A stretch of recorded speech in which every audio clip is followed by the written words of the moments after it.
BA part third year के पाठ्यक्रम के अनुसार एक नया टॉपिक आज हम सैंधव धर्म की चर्चा करने जा रहे हैं। बहुत ही अच्छा टॉपिक है और आपको समझना है अच्छे से।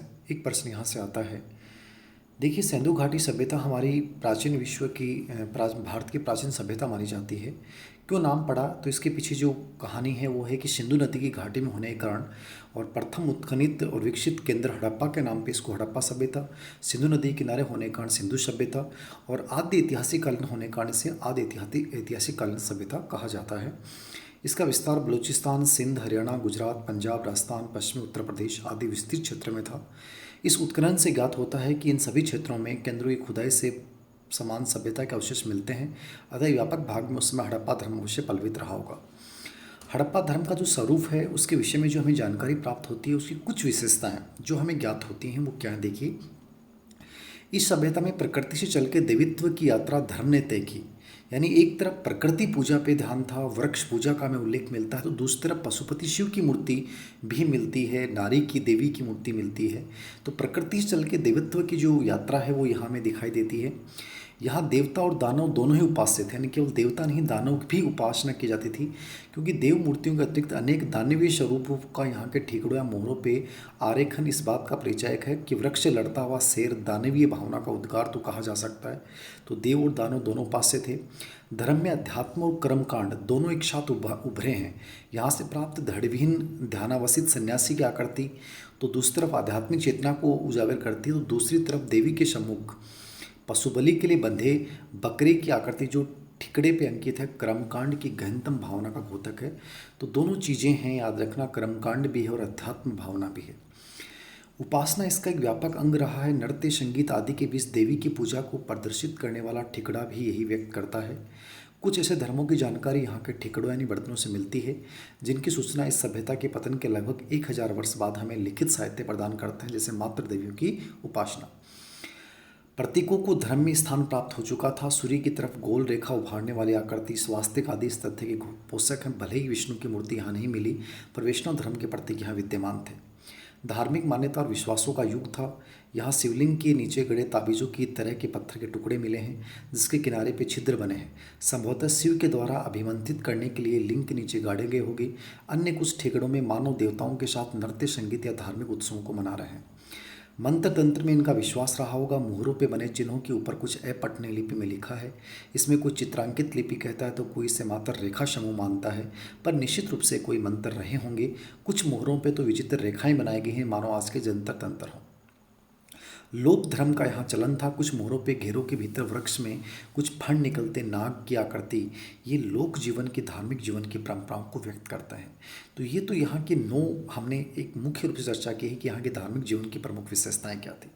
देखिए, प्रमुख धार्मिक स्वरूप यहाँ कौन से दिखते हैं हमें। शैव धर्म का यहाँ क्या मिलता है, तो पशुपति मूर्ति जो मिलती है, मोहर जो मिली है, जिसके एक तिपाई पे व्यक्ति विराजमान है, जिसका एक पैर मुड़ा हुआ है, नीचे की ओर लटका है, इसके 3 सिर हैं, सिर पे 3 सींग हैं, इसके दोनों हाथों पे घुटनों पे हैं, इनकी आकृति एकदम ध्यान की स्थिति में है, इसके दोनों ओर पशु हैं, छाती पे त्रिशूल की आकृति अंकित है। तो जॉन मॉर्सल के अनुसार ये सिंधु घाटी से मिली मूर्ति आज के शंकर भगवान की है। मेके ने भी इसे शिव की मूर्ति माना है। कुछ लोग इसे पशुपति की मूर्ति मानते हैं। जो भी हो, शिव के पशुपति रूप की मूर्ति निर्विवाद लगती है।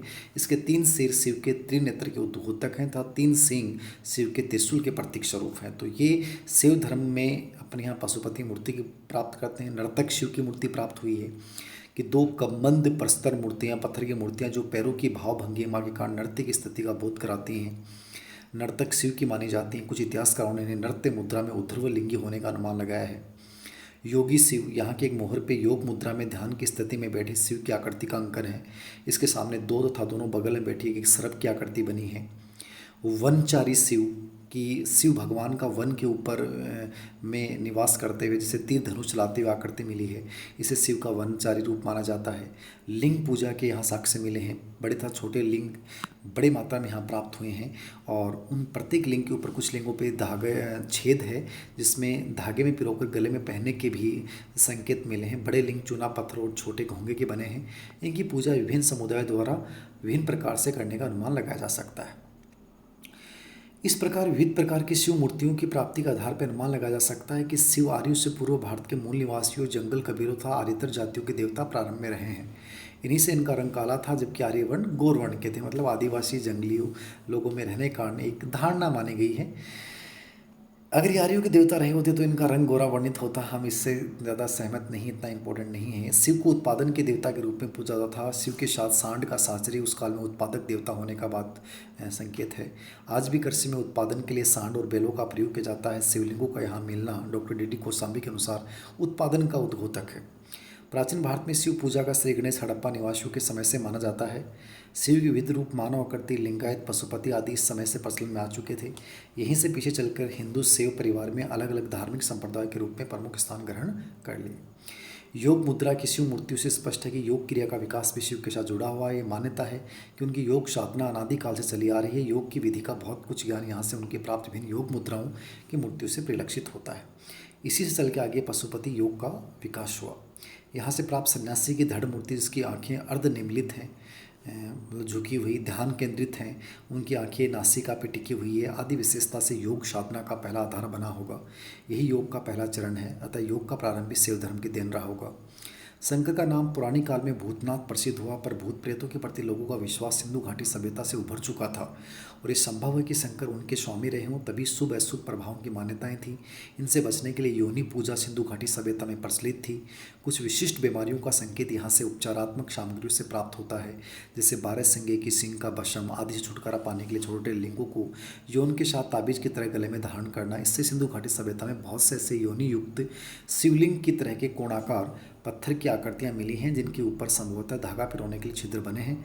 इससे अनुमान लगाया जा सकता है कि बीमारियों का संबंध भी शिव से माना जाता होगा और उनके उपचार के लिए शिवलिंग का धारण करना टोटका के रूप में मान्यता होगा। तो मुख्य विशेषताओं के बाद हमने यहाँ शैव धर्म के साक्ष्यों की चर्चा की है। तो निश्चित रूप से शैव धर्म जो है वो यहाँ मुख्य रूप से प्रचलन में